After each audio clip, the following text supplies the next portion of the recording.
Okay, let's unpack this. Welcome to Talk Tickers, where we cut through the noise. Get straight to what matters. Exactly. Today, we're doing a deep dive into the recent ICL earnings, specifically Q1 2025. Right. The goal here is to really pull out the key insights, the stuff you need to know from what management shared. So you're instantly up to speed. Yeah, these calls give you that direct line of sight into how the company's doing, market trends, and, their perspective on things. Absolutely. So let's kick off with a snapshot. Q1 2025 results. Consolidated sales. Well, you mean at $1,767 million. That's up 2% year over year. But a bigger jump quarter over quarter, right? Yeah, pretty solid 10% increase compared to Q4 last year. And the specialties side of the business, that seems to be where the momentum is. Definitely. Specialties Driven sales hit $1,412 million. That's up 3% year over year, but like you said, much stronger quarter over quarter growth. 15%. So that really highlights their strategy playing out, focusing on those higher value segments. It does. And you see it in profitability, too. Consolidated adjusted EBITDA was $359 million. Okay, and the specialties piece of that? Specialties Driven EBITDA was $262 million. Again, stronger growth there, up 7% year over year and 4% quarter over quarter. Which brings us to margins, I guess. How did they look in specialties? Pretty good improvement. The Specialties Driven EBITDA margin hit 19%. That's up about 70 basis points compared to last year. 70 basis points, okay. So a nice little bump. Yeah, and management seemed, generally optimistic. They mentioned overall market pricing starting to gradually improve in Q1. And fertilizer fundamental strengthening, too. Right, that seemed to be the overall feeling on the call. Some cautious optimism, maybe? Gotcha. So, top line, bottom line looking decent, especially in specialties. Let's dive deeper into the divisions. First up, industrial products. Okay, industrial products. Sales were $344 million. That's up 3% year over year. And EBITDA? $76 million, up 6%. The margin improved too, 22%, which is up 60 basis points. Mostly driven by higher volumes, they said. Higher volumes, particularly in flame retardants, wasn't it? Yes, exactly. Brominated products were slightly up, but the phosphorus-based ones saw increases in both volume and price. And that ties into those anti-dumping measures. It does. They specifically mentioned benefiting from those measures in the EU and now the US, too. Kind of levels the playing field against imports. Gives them a bit more pricing power, market share protection. Right.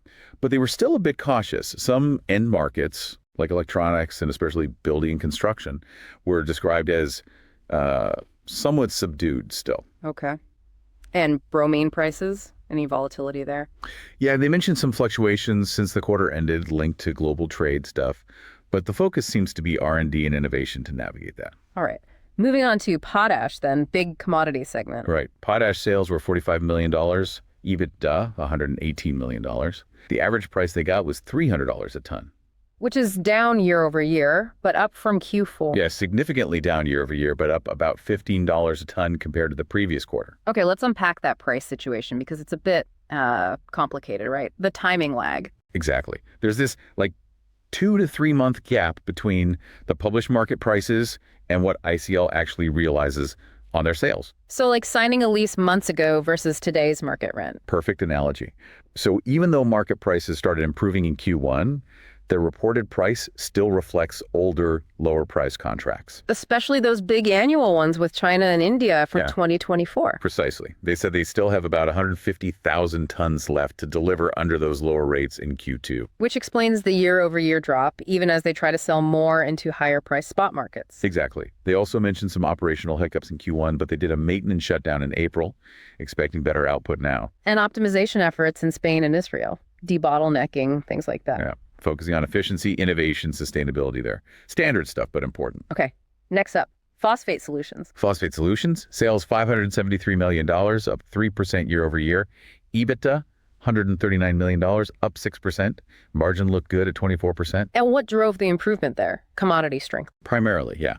The commodity side benefited from strong global demand and better prices. But the specialty phosphates were a bit more challenged. Kind of in line, yeah. Pricing pressure due to overcapacity in some specific types, like TPA and WPA. Technical stuff. What about industrial and food phosphates? Industrial saw increases across the board, sales and volumes. Food phosphates had higher volumes, but that was offset by lower market prices. Any bright spots mentioned? Yeah, the YPH joint venture in China.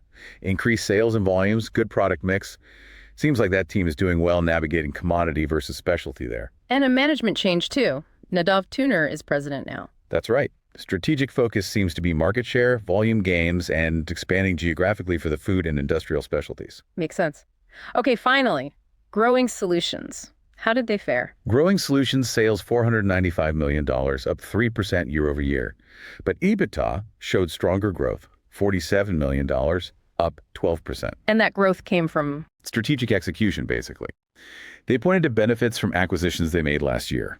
Custom Agriformulators in the U.S., Greenbelt in the U.K. Plus expansion in China. Right. China showed higher sales, strong volume growth, and their GIO stimulant products contributed nicely. How about other regions? North America? Brazil? North America had a strong start. Good sales, good profit, demand for specialty fertilizers was high. Brazil also saw sales and volume increases, B2B and B2C. Management thinks Brazil might even benefit from some tariff uncertainty hitting competitors. Interesting angle. Europe.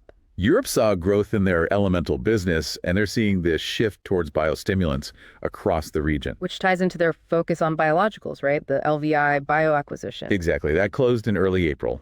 And they just launched a new biostimulant range called BOS in Europe, too. Clearly a focus area. So the overall picture from the divisions seems consistent. Specialties driving growth and margins, commodities improving but still dealing with price stuff. Yeah, that's a good summary. Strategic volume management seems key on the commodity side. Okay, so now let's get into the really interesting stuff, the broader investor context and market commentary. They touched on macro metrics. They did. Global inflation, stable US-EU up in Brazil, slightly negative in China.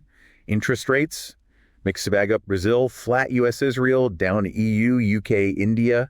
Global industrial production improving, U.S. housing starts. Yeah, industrial production growth looked better. U.S. housing starts actually dipped in Q1 after improving in Q4. Okay. What about the fertilizer market specifically? That picture looked generally better. Grain price index up slightly.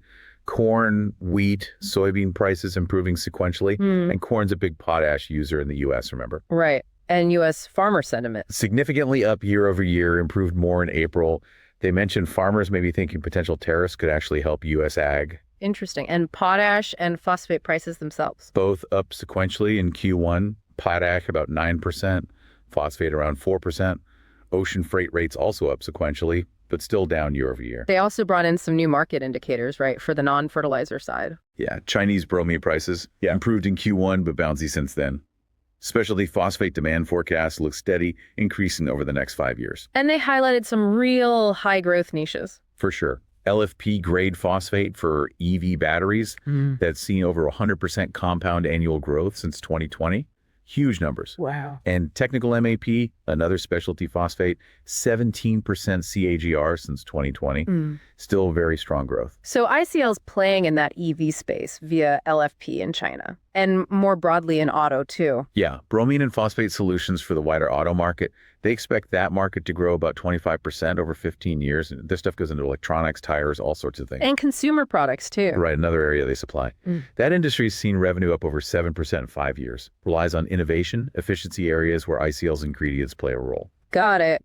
Digging into the financials they discussed, they showed how lower potash prices were offset. Yeah, offset by those higher volumes we talked about, and also lower costs, raw materials, transportation. And they really hammered home their market leadership. Constantly. Leading in realized potash price, despite that contract lag. And leadership in bromine, highlighting the Dead Sea's cost advantage. Plus their global footprint and regional strategy. Over 40 sites. Yeah, 13 countries.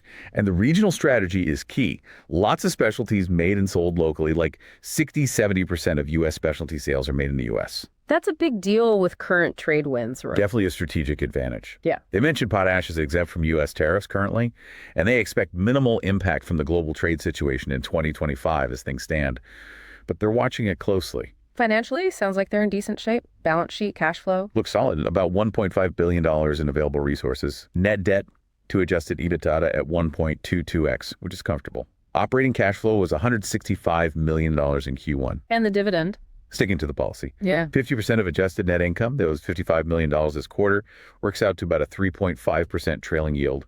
They talked about disciplined capital allocation, cost savings, efficiency, the usual focus areas. Okay, what about guidance for 2025? Any changes? They're maintaining the full-year specialties-driven EBITDA guidance. That's $0.95 billion, to $1.15 billion. Potash volume. Also maintained. 4.5 million to 4.7 million tons. They expect about a 30% tax rate for the year, partly because they anticipate higher potash prices hitting the books later on. But they make sure to reiterate that Q2 potash price realization will still be hit by those older China-India contracts. Absolutely. They were very clear about that. The guidance supports market expectations of price increases later, but Q2 will still feel that lag. And no assumptions about future tariffs baked into guidance yet. Not yet. Expecting minimal impact this year based on the current environment, but aware things could change. So summing up the CEO's points. Strategy unchanged, focus on specialties, maximize potash volumes into high-price markets, benefit from improving prices later, but also focus on costs, efficiency, innovation, M&A. Right, and emphasizing that regional strategy benefit, again, local production, using insights from their global teams. Makes sense. Did the Q&A shed any more light on specific areas? A couple of interesting points came up. One analyst asked about potash trade flows, specifically mentioning potential capacity shutdowns by Eurasian players like Eurochem, Uralkali, Belaruskali, and Q2. Asking if that could tighten the market and boost prices. Yeah, basically. Management's response was, well, cautious. They pointed out there's often a gap between what those players say about capacity and what they do. Lack of transparency. So market looks positive, but don't count your chickens. Kind of. And they stress again that even if market prices jump in Q2, ICL won't fully see it immediately because of those existing lower price contracts they have to fulfill. Okay. Anything else from the Q&A? And the question was about the business mix shift in Brazil Growing Solutions. Their response. They highlighted strong performance in B2B and B2C there, especially specialties, linking it back to those recent acquisitions paying off. And they noted similar trends globally. North America specialties doing well, biostimulants picking up in Europe. Reinforces the overall strategy. Okay, great overview. Before we wrap up, we absolutely have to do our disclaimer segment. Crucial. What we're about to discuss is absolutely not financial advice, purely illustrative, hypothetical ideas based on the call info. Just like a thought experiment you might hear in an investment committee meeting. No recommendations here. Please don't trade based on this. Definitely not. Okay, let's pitch a couple of outrageous but plausible trade ideas. Idea one. Okay, idea one. Go long ICL, targeting maybe a Q3, Q4 pop. The thesis hinges on that potash contract lag. Right. Q2 results might look weak on price, even if the market's improving. Exactly. So the idea is, once they clear those low-priced 2024 contracts and start selling more volume at potentially higher spot rates, which the Q1 sequential price bump and market chatter hint at, you could see a significant earnings tailwind that maybe isn't fully priced in yet. Especially if that Eurasian supply tightness actually happens. Could be. Now, the outrageous part. Pair that long ICL position with a short on, say, a pure play potash producer, or maybe a broad ag inputs ETF that doesn't have the specific contract overhang issue. So you're betting on relative outperformance as ICL's realized prices catch up. Yeah, betting on that divergence later in the year. Okay, interesting.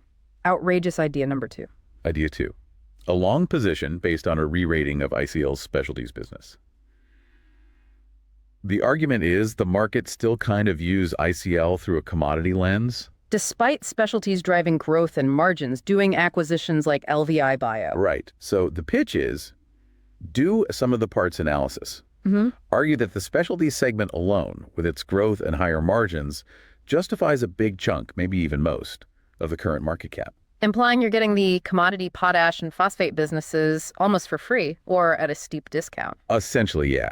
The outrageous angle is betting that the market eventually wakes up to this and re-rates the stock, valuing the specialties properly, like, say, a specialty chemical or ag tech peer. And how might you play that? Maybe longer dated call options to leverage that potential upside over the next year or two if that re-rating story unfolds. Okay, definitely leaning into the outrageous but plausible theme there. Again, purely hypothetical, not advice.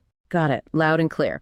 So to quickly recap this deep dive on ICL's Q1 2025 call, key themes are the momentum in specialties, signs of life returning to fertilizer markets, clear strategy, solid financials. And just one more time, none of this constitutes financial advice. We're here to help you get informed on the call's content. Exactly. And processing all this, the strategy, the market, the segments, here's a question to chew on.